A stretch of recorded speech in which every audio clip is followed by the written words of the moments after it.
Good. How y'all doing? Good. Yeah. Good. So you come in as a walk-on, and you've kind of made a name for yourself so far in camp, just going so hard. What's your mentality with that, and just what's allowed you to have so much success early on here? I think most of my success comes from just taking coaching, just taking it one day at a time, making sure I don't stay in the same spot every day, just improving on one thing every day, making sure I just take it 1 foot behind the other and just keep going. How's it been working with Coach Rod? It's amazing, honestly. It's like just seeing a genius at work, and like every little problem, he has a solution for it. So you're never in the dark with anything. So it's always amazing just how he helps us fix problems that we have on the field. So. I think Coach Rod said at one point that if you had been in like a more prominent spot in high school, that there's no way that they even would have had a chance at you. Do you sort of have a chip on your shoulder about that, about the fact that maybe, you know, you could have been more highly regarded? Not at all, actually. I just think God works in mysterious ways. I think in the long run, like I didn't know, like this point in time last year, I didn't think I was gonna be playing football my senior year. Ended up having to transfer, and that kind of messed up my recruiting. But I feel like it all ended up for like a good cause, but it ended up where I needed to be more than where I wanted to be, because I'm at a place where I know I can be great. So. I know. Go ahead. Mike. What have you learned from some of the more experienced guys of your group? I mean, I know Jermaine's hurt, but I'm sure he's provided some advice, and some of the other guys. Lole, I mean, I've looked up to a lot, like Lole, I watched his highlights before I got here, so it's like seeing one of the guys you look up to walking across the hall, so it's like kind of surreal every day. And then Shannon and TJ, those are like my older brothers, so I guess it's just like, it's real good just to like have like those older guys to give me those advice for anything, and I can ask them about anything, like looking over plays and everything, so it's like I'm not never like lacking on the field, so it's pretty cool to have those guys as a resource. What's the biggest thing that Coach Rod is teaching you that you want to improve on in year one here? I think the thing that he's like telling me right now is just like to slow down, because I'm always an energetic guy, and sometimes you gotta like slow it down so that way you can focus on the little stuff, so that you can become a better player. Because if you focus on the little stuff, then the big stuff will show on the field. So. There was one-on-one where you did really well and the whole team yelled BJ, and then Chavez Moore was one of the first guys to come up to you. What are your thoughts about Chavez Moore on and off the field? Chavez is a very stand-up, respectable guy. I mean, he came from LSU. They won a national championship, so it's good to have that perspective, because he's been there, and we want to go there here. So he's always a very energetic guy. So he's real cool. How do you feel about just the state of the D-line overall and how you expect them to play in the season? I think we should do very good, because D-line every day becomes closer and closer as a brotherhood, and that's what Coach teaches every day. I mean, he tells us every day, the lone wolf died, the pack survives, and he makes us say it. So it's like a mantra in there. So yeah, it's a real brotherhood. It's not something that we just say, we mean it. And I know that related to that, he also talks about, you know, emphasizing unselfish pass rushing and, you know, not jumping out of your role to maybe get the sack individually, but put somebody else in a spot where they're not supposed to be. How do you feel like you've, you know, learned that process and really adapted to the way that he wants you guys to rush the passer? I think it goes a lot with how we play as a defense. I mean, when it's time to make your play, you'll make your play.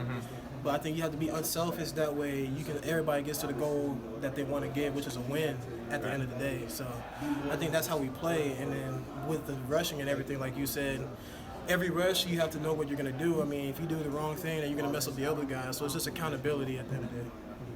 Do you have any expectations for yourself this year? Honestly, I just want to do my best, you know, earn a scholarship and just make my mark here. So that's all I can hope for, all I pray for, honestly. So BJ, did you come up with Garen at the Edge Assassins? Yes, sir. You did. Okay.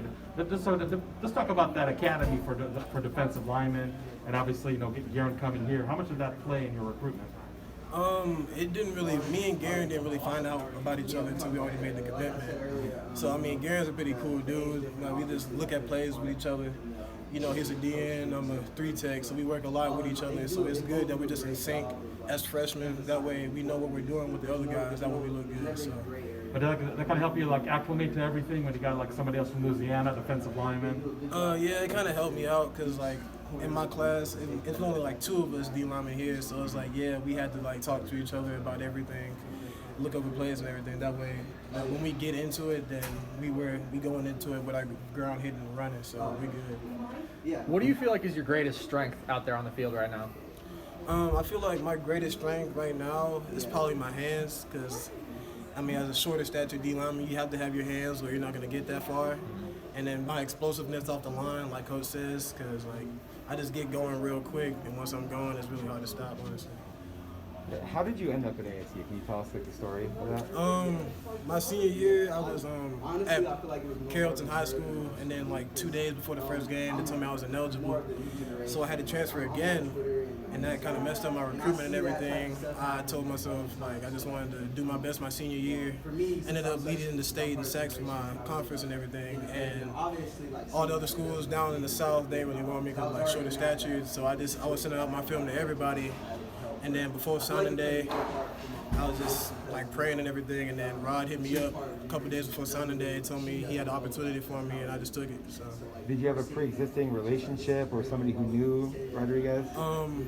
My uncle knew Rodriguez because he played for the Cowboys and he was up in Minnesota, so he knew them, I guess, from his league days. So. And what have they said? What has Rodriguez said to you about the possibility for playing time even this year? He doesn't really go into like those type of things, but he just said keep working and it'll all work itself out. Just keep chopping wood and just come back with your lunch pail every day and just put in work, and then what you want will just like come into fruition. What types of things have you picked up from him? The stuff we pick up from Rod is just, I guess, work ethic, honestly. Just come into every day, no excuses, and just give all you got, and just take coaching. And he has real pride in us being together as a group. He has real pride in us, and he has faith in us, and he believes in us. Like, I wouldn't be here if he didn't believe in me, honestly. Does it feel validating that you're out there having some success against a bunch of older scholarship guys that you didn't get those types of looks? I mean, it's great if you beat anybody on the D-line, honestly. But yeah, it feels good. It feels real good, honestly. It just feels good with having my teammates support me too. So it's great, honestly. I heard Coach Rod one time say to a teammate of yours that you take all his reps. Is that something that you take pride in practice, stepping in for guys?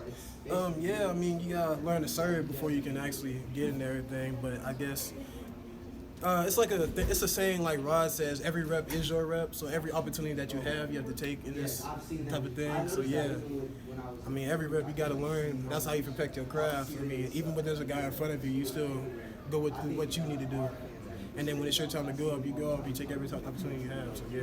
I've also seen you shadowing a lot in the skill development drills. Has there been any specific D lineman that has taken you under his wing that you've learned the most from?